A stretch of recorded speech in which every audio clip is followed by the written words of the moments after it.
Baik, bismillahirrahmanirrahim. Assalamualaikum warahmatullahi wabarakatuh. Waalaikumsalam warahmatullahi wabarakatuh. Alhamdulillahirabbil alamin wa bihi nasta'in ala umuri dunya waddin wa ala alihi washabbihi ajmain.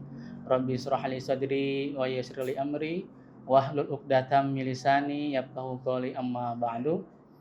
Baik teman-teman mahasiswa semester 5 yang berbahagia, kita bisa bertemu lagi di mata kuliah Sistem Informasi Manajemen.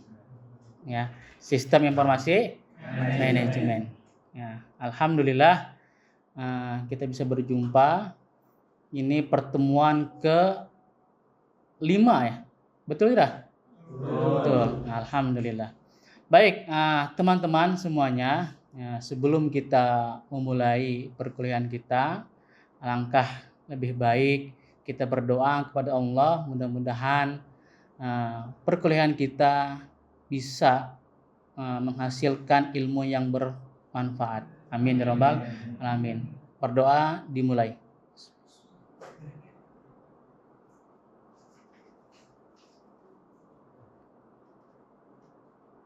Selesai. Teman-teman yang berbahagia, pada kesempatan kali ini saya ingin menyampaikan terkait tentang konsep dasar dan informasi. Ya, jadi tentang konsep dasar dan informasi. Baik, teman-teman, saya perlu sampaikan ya, capaian pembelajaran pada materi kali ini yaitu bagaimana kalian bisa mengetahui dan menganalisis sebuah konsep dasar data dan informasi. Nah, jadi kalian itu nanti mengetahui itu apa sih konsep dasar data dan informasi, kemudian kalian analisis. Nah, itu adalah tujuan dari pembelajaran kita pada kali ini.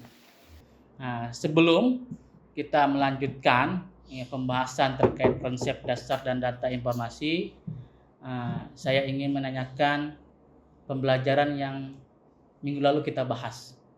Minggu lalu kita bahas tentang konsep dasar sistem. Konsep dasar sistem. Anda ingin menanyakan apa yang dimaksud dengan sistem? Ada yang bisa menjawab? Ya, Saudara Arif. Sistem adalah kumpulan elemen-elemen yang saling berhubungan dan saling berinteraksi dengan tujuan tertentu. Baik, bagus. Ya. Saudara Arif tadi menjawab terkait tentang sistem. Jadi sistem itu adalah kumpulan elemen-elemen yang saling terhubung dan berinteraksi yang mempunyai tujuan yang sama atau tertentu. Itu adalah konsep dari sistem. Contohnya, ini kita di Darun Najah. Darun Najah adalah sebuah sistem. Ya, sebuah sistem apa? Sistem pendidikan. Ya, Darun Najah adalah sebuah sistem pendidikan. Ya, sistem yang besar. Ya, Darun Najah terdiri dari berbagai bagian. Berbagai departemen, berbagai divisi dan lain sebagainya. Yang semua itu saling terhubung, berinteraksi dan mempunyai tujuan yang sama. Apa tujuannya? Ada yang tahu? Tujuannya adalah menghasilkan lulusan yang imamah. Karena imamah itu adalah visi dari Darun Najah. Nah, itu adalah konsep sebuah sistem. Ya. Baik, teman-teman, sekarang kita akan bahas terkait konsep dasar data dan informasi. Konsep data dan informasi. Baik, teman-teman, kita sekarang akan membahas terkait data dan informasi. Apa itu data? Apa itu informasi? Ada yang tahu nggak apa itu data? Ya. Data adalah fakta. Data adalah fakta. Betul. Data adalah fakta. tapi fakta yang mentah. Jadi data adalah fakta yang mentah, yang dikumpulkan oleh orang-orang, direkap, itu disebut dengan data. Belum menjadi sebuah informasi. Begitu. Nah, sekarang apa itu informasi? Ada yang tahu? Ya. Informasi adalah hasil pengolahan data yang memiliki arti dan nilai bagi penggunanya. Oke, betul. Informasi adalah hasil yang sudah diolah, kemudian diumumkan kepada orang, kemudian diterima oleh orang, itu disebut dengan informasi. Nah, dari data yang dikumpulkan, ya, kemudian diolah, kemudian menjadi hasil pengumuman atau informasi, itu disebut dengan informasi. Saya akan berikan contoh terkait data dan informasi. Jadi begini, ada manusia atau orang setelah dicek terkait suhunya, yaitu sekitar 98,6 derajat. Angka 98,6 derajat itu adalah data, belum menjadi sebuah informasi.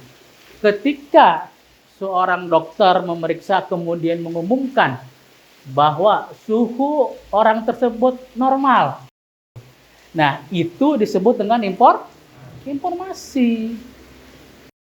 Jadi datanya itu 98,6 derajat, informasinya bahwa orang itu mempunyai suhu yang normal. Nah, itu adalah data dan informasi. Teman-teman, jadi data dan informasi itu harus akurat, harus berkualitas, harus baik. Maka sebuah informasi itu mempunyai karakteristik. Oke, teman-teman. Nah, sekarang kita akan bahas terkait karakteristik informasi yang berkualitas. Karena suatu informasi ketika diumumkan ke orang-orang, atau mungkin dari bawahan ke atasan melaporkan sesuatu, itu harus berkualitas informasinya atau datanya. Maka informasi atau data yang berkualitas mempunyai karakteristik. Apa saja karakteristiknya? Yang pertama itu adalah akurat. Ya. Jadi data informasi yang diumumkan, yang disampaikan, yang dilaporkan itu harus akurat. Apa itu akurat? Ya, Arif. Itu informasi harus bebas dari kesalahan dan bisa untuk dapat diandalkan. Ya, akurat itu berarti informasi yang disampaikan adalah betul atau bebas dari kesalahan. Jadi jangan sampai informasi atau data yang dilaporkan, yang diumumkan itu adalah data atau informasi yang tidak betul. Karena kalau tidak betul, nanti akan menjadi informasi yang hoax, bohong. Nah, sekarang kita sudah banyak mendapatkan informasi terkait hoax, gitu kan. Maka sebagai mahasiswa kita tidak boleh seperti itu, ya. Ucapan kita, lisan kita itu harus betul, harus benar. Baik, kemudian karakteristik informasi yang berkualitas yang berikutnya adalah tepat waktu. Maksudnya bagaimana?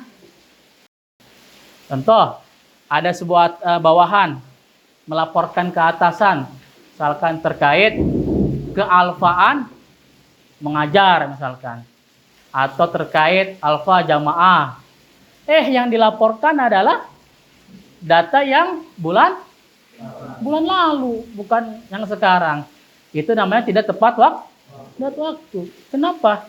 Karena data yang dilaporkan bukan data saat ini atau bukan di bulan ini. Maka jika ingin berkualitas, data dan informasi itu wajib tepat waktu. Kemudian yang berikutnya adalah relevan. Apa relevan? Ya. Oke. Relevan adalah sesuai dengan kebutuhan yang diinginkan oleh pengguna. Ya, relevan. Ketika memang orang ingin membutuhkan A, maka yang disampaikan adalah A, bukan B. Kalau B, maka tidak relevan. Kemudian, karakteristik yang berikutnya adalah lengkap. Ustaz Azam, karakteristik yang berikutnya adalah lengkap. Apa itu lengkap? Utuh, sempurna. Jangan sampai ada informasi yang tidak utuh atau setengah. Contoh, data kealpaan mengajar misalkan, yang disampaikan hanya 2 hari, tidak seminggu misalkan. Itu namanya tidak utuh, tidak lengkap. Nanti ada yang dirugikan, ada yang diuntungkan. Yang sering alfa misalkan, ya diuntungkan karena alfanya tidak dilaporkan utuh. Nah, itu teman-teman, karakteristik informasi yang berkualitas ada 4. Jika memang ingin dikatakan data informasi itu baik, terbaik, mempunyai kualitas yang bagus, maka harus memiliki 4 karakter itu. Yang pertama apa? Akurat. Yang kedua? Yang ketiga? Yang keempat? Lengkap. Nah, alhamdulillah. Bisa dipahami semua ya? Oke. Baik, teman-teman, berikutnya kita akan membahas terkait nilai informasi. Jadi informasi itu ada nilainya. Ada nilainya. Nilai informasi akan terlihat besar, kecil, banyak, sedikit, kurang, gitu kan. Akan terlihat dari 2 hal. Yang pertama, itu adalah manfaat dalam pengambilan keputusan. Informasi yang diberikan kepada seseorang atau kepada atasan, apakah nanti setelah menjadi kebijakan keputusan akan memiliki manfaat yang besar atau tidak. Contoh begini. Ada orang yang ingin melaporkan data jamaah kepada direktur pengasuhan atau ke atasannya. Kemudian dilihat informasinya, wah ternyata ini goibahnya banyak banget ini. Ini kok ustazah kok goibnya sampai puluhan begini.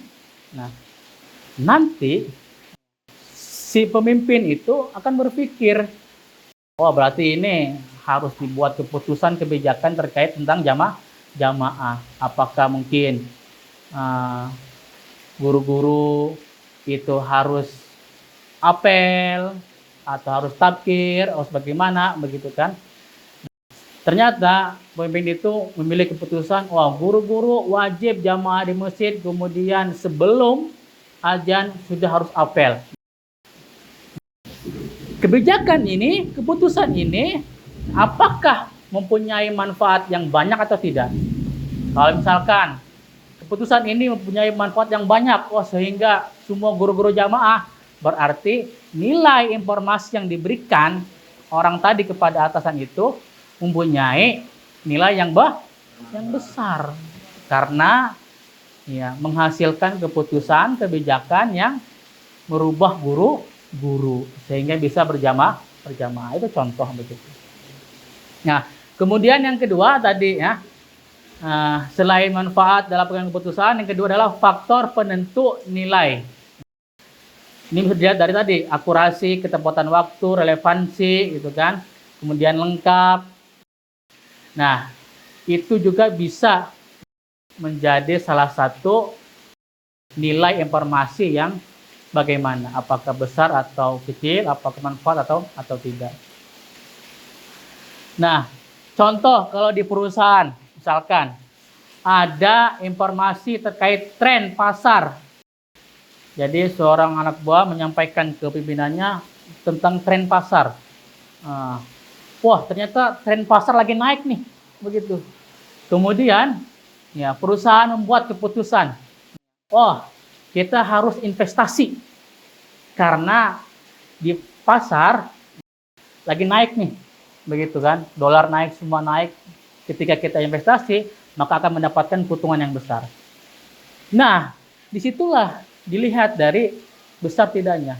Ya, jadi informasi tren pasar itu dilaporkan kepada atasan, kemudian atasan mengambil keputusan untuk investasi, kemudian ternyata investasinya berhasil dan menguntungkan yang besar. Nah, berarti nilai informasi itu bisa dikatakan nilainya besar. Oke, bisa dipahami nggak di sini? Bisa ya? Tergantung manfaatnya tadi. Kemudian ada namanya hierarki informasi atau urutan tingkatan terkait informasi yang memang harus dilalui. Bisa dari atas ke bawah atau bawah dari ke atas. Yang pertama, sebuah informasi itu yaitu ada data. Ya, data adalah fakta mentah yang belum diproses, ya, seperti angka atau teks tanpa konteks. Kemudian di bawahnya ada informasi. Dari data menjadi informasi. Kemudian setelah jadi informasi menjadi pengetahuan. Oh iya, setelah diumumkan kepada orang-orang, jadi orang-orang menjadi tahu. Berarti menjadi pengetahuan. Menjadi pengetahuan. Kemudian kalau sudah menjadi pengetahuan, menjadi kebijaksanaan atau pengetahuan yang telah diterapkan dalam pengambilan keputusan dan tindakan. Tadi contohnya gitu kan. Dari orang yang melaporkan terkait tren pasar. Ya, oh tren pasar nih datanya misalkan, wah bagus.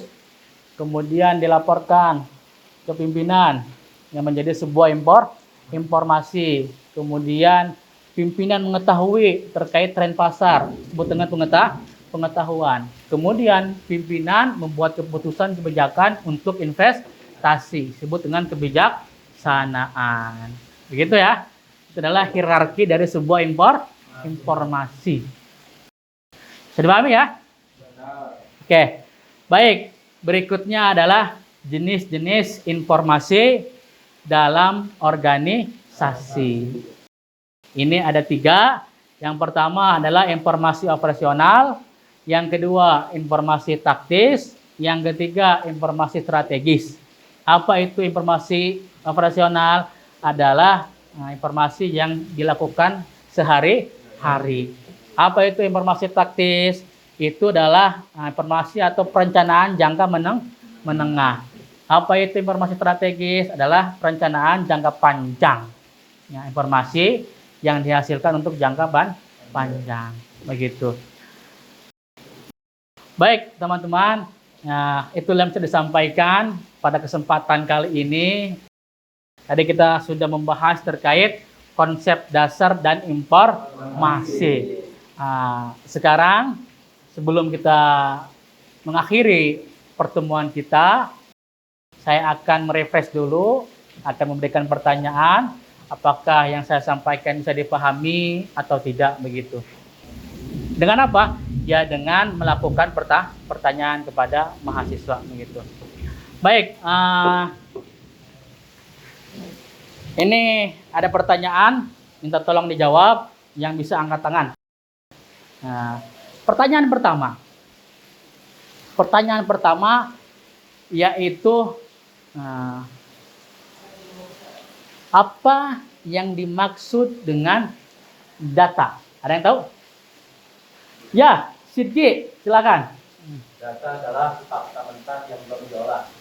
Data adalah fakta mentah yang belum diolah. Mantap, tepuk tangan buat Rizky. Masya Allah, luar biasa.